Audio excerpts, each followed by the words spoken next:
दिवाली के मौके पर ऐसे तो बहुत सारे अमल हैं, लेकिन आप ये सोच रहे होंगे कि दिवाली के मौके पर या दिवाली के दिन का इंतखाब क्यों। रहमानी अमल के लिए दिवाली का दिन कोई मायने नहीं रखता,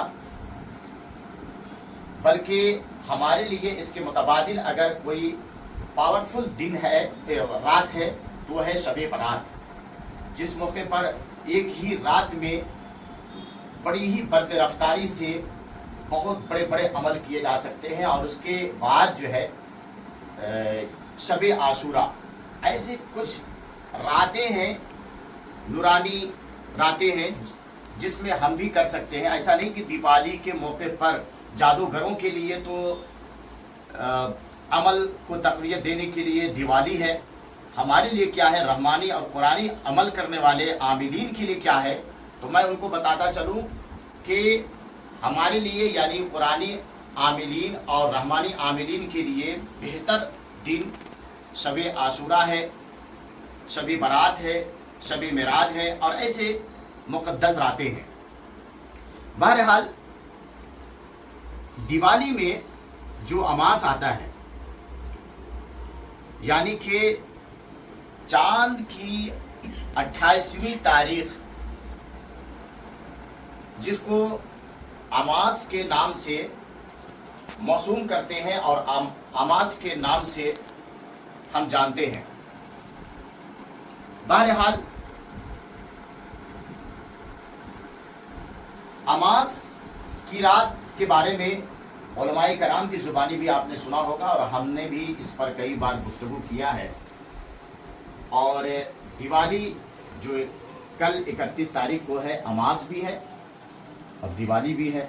तो अब ये समझे कि दिवाली प्लस अमास और ऐसे रात में अगर वो अमल करेंगे कोई भी नापाक आमिलीन, तो बहुत ही उनके अंदर पावर हो जाता है। तो इससे घबराने की बात नहीं है, उससे फ़ायदा हम भी हासिल कर सकते हैं। रहमानी अमल के ज़रिए से बहुत सा चीज़ों को हासिल कर सकते हैं।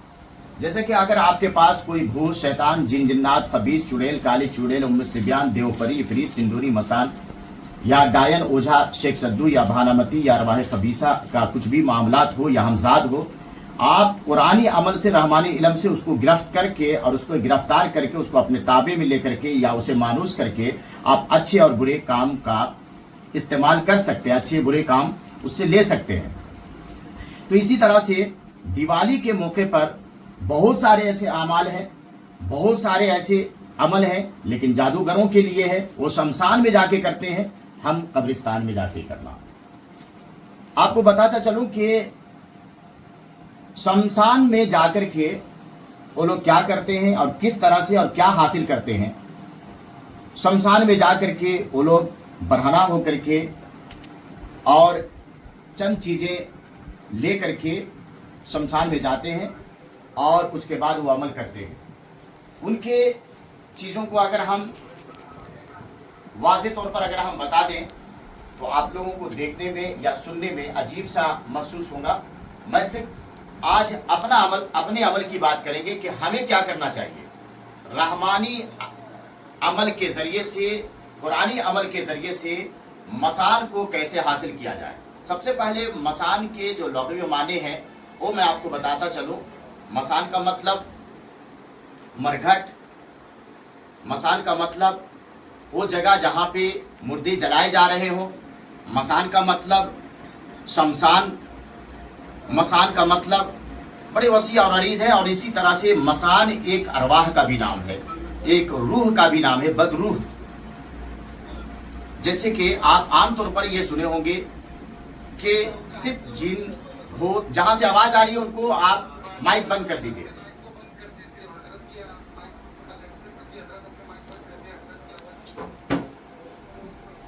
बहुत ही पावरफुल अमल है, इसको गौर से सुने।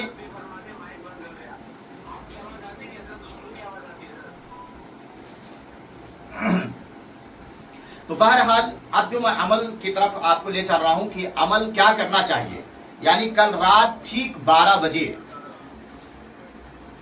कल रात में 12 बजे एहराम पहन करके और 7 दिया यानी 7 चराग लेकर के, ये चराग नहीं जो कचौसा शरीफ या हम अपनी खानकाहों में या हम अपने शिफाखाना में या इलाजगाह में जो जलाते हैं वो नहीं, बल्कि मिट्टी का चराग लें और उसको रोशन करें। और रोशन करना कहाँ है? कब्रिस्तान में जाके करना है, हमें शमशान में नहीं जाना है।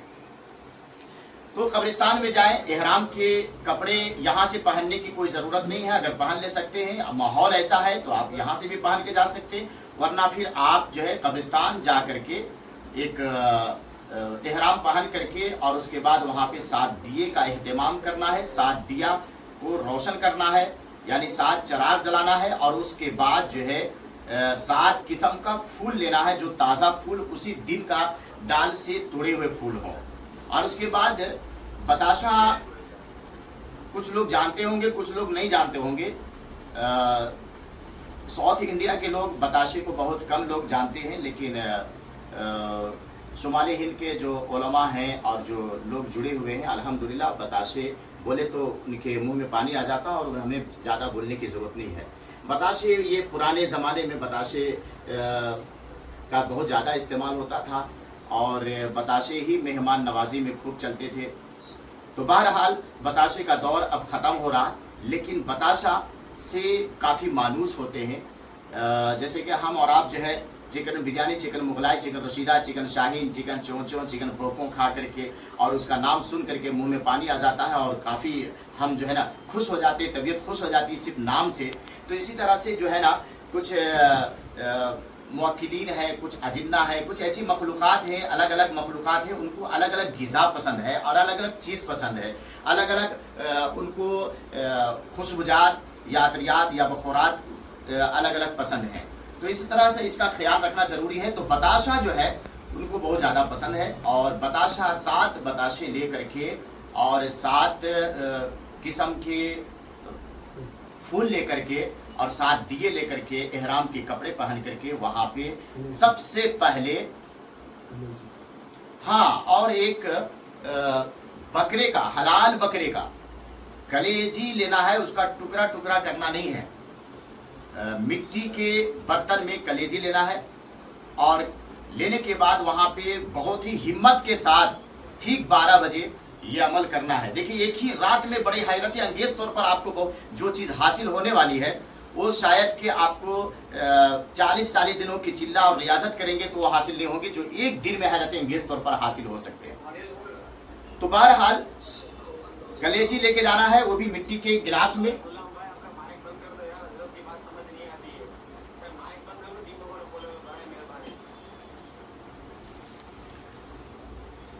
तो कलेजी लेना है, मिट्टी के बर्तन में कलेजी लेकर के आपको जाना है और 7 बताशे लेकर के, 7 किस्म का फूल लेकर के जी 8 मर्तबा पढ़ना है। क्या पढ़ना है? या मसानो हाजिर शवत, सिर्फ इतना ही पढ़ना है। और ये अमल अभी ख़त्म भी नहीं होगा कि महसूसात और फीलिंग आपको अजीब व गरीब चीज़ें महसूस होने शुरू हो जाएंगे और इसमें कुछ रुकावटें आनी शुरू हो जाएंगी। जो 40 दिन की रियाजत में बीच बीच में जो मामलात होते हैं, देखने को मिलता है या सुनने को मिलता है, जो आपको रुकावटें आती हैं, वो एक दिन में आपको हैरत अंगेज तौर पर मिलेंगे आपको। तो 1008 मरतबा क्या पढ़ना है? बोलिए। या मसानो हाजिर शवत। तो मसान क्या है आपको बता दे रहा हूं कि मसान एक रूह का नाम है ना। उस बारे में हम मुकम्मल गुफ्तगू बाद में करेंगे। तो बहरहाल उसके बाद जो है करना क्या है कि इसी दरमियान में आपको चीज़ें नज़र आनी शुरू हो जाएंगी। और वहाँ पे शर्त यह है कि जिसको भी आप लेकर जा रहे हैं आप, तो उनको काफ़ी दूरी पर रखना है। अगर आप उनको करीब रखेंगे तो आपके लिए तो कुछ खतरा नहीं है, लेकिन सामने जो रहेंगे उनके लिए खतरा रहेगा। और एक बात याद रखें, इसके हिसार डबल करना है, जिस्मानी हिसार भी करना है और उसके बाद جس جگہ پر آپ بیٹھ کر کے پڑھ رہے ہیں، جس جگہ کا انتخاب کر رہے ہیں قبرستان میں، وہ جگہ کا بھی حصار کرنا ضروری ہے، اور جتنی بھی چیزیں آپ لے کر کے جا رہے ہیں وہ تمام چیزیں جو ہے اسی حصار کے اندر رکھنا ہے، یعنی کہ دیا جو روشن کر رہے ہیں حصار کے اندر، اور اس کے بعد پھول وغیرہ، کلیجی وغیرہ، یہ تمام چیزیں جو رکھ رہے ہیں آپ اس کے اندر پڑھنا ہے، اس کے اندر رکھنا ہے، حصار کے اندر۔ حصار کیسا کرنا ہے کہ آیت الکرسی پڑھ کر کے پہلے آپ دونوں ہتھیلیوں پر دم کر لیں، پھونک لیں، اور اس کے بعد سر سے جس طرح سے مسح کرتے، کیسا کرتے ہیں اس طرح سے سر سے چوتھائی سر پر پھیرتے ہوئے اور سینے سے پھیرتے ہوئے اور نیچے لے کے جانا ہے، اور اس طرح سے پیر تک کے، اور اس کے بعد پیٹھ تک، یعنی کہ پوری جسم ٹچ مس کرتے ہوئے نیچے پیروں تک لے کے جانا ہے۔ تو یہ ہو گیا آپ کی جسم بندش، جسم کا حصار۔ اور اسی طرح سے شہادت کی انگلی سے جتنا بڑا ایریا آپ بنانا چاہتے ہیں وہ اتنا بڑا ایریا آپ بنا لیجئے، اور بنا لینے کے بعد کیا ہے اسی کے اندر سارا سامان آپ رکھ کر کے اس کے بعد آخر میں حصار کیجئے، اور چراغ وغیرہ روشن کرنے کے بعد ہمت کے ساتھ یہ کام کیجئے۔ لیکن ایک بات یاد رکھیے گا کہ یہ ہے ظاہری چیزیں حاصل ہوں گی آپ سے، اس سے ظاہری چیزیں آپ سمجھ رہے ہیں کہ جو کچھ بھی ہوگا یہ ایک ہی رات میں ہونے والا ہے یہ عمل، اور ظاہر سی بات ہے کہ یہ عمل کا قول و قرار کیسے کریں گے، اس کو جب چیز حاضر ہوگی اس کا استعمال کیسا کریں گے، حاضری کا طریقہ وغیرہ سب جو ہے آپ کو اسی وقت ان سے پوچھ لینا ہے۔ اب رہا سوال کہ ظاہری عمل کرنے کے لیے میں سمجھتا ہوں کہ جو ہمارے سینئر جو شاگرد ہیں وہ ہم سے خصوصی طور پر اجازت لے اور وہ عمل یہ کر سکتے ہیں، لیکن جو نئے لوگ جو جوائن ہیں ان کو خصوصی طور پر اجازت دینے کے بعد بھی میں یہ کہوں گا کہ وہ جو ہے باطنی چیزیں حاصل کریں، اسی کو یعنی کہ باطنی چیزیں، یعنی وہ چیز آپ کو دکھیں گا نہیں، محسوس ہوگا لیکن وہ دکھیں گا نہیں۔ اگر وہ آپ کے تابع میں ہو بھی جاتے ہیں تو آپ کو صرف محسوس ہوگا لیکن وہ دیکھیں گا نہیں۔ لیکن جو میرے سینئر شاگرد لوگ جو ایک زمانے سے جڑے ہوئے ہیں ان کے لیے میرے طرف سے یہ مکمل اجازت ہے۔ اب جن حضرات کو سمجھ میں نہیں آئی وہ بالکل سوال کر سکتے ہیں۔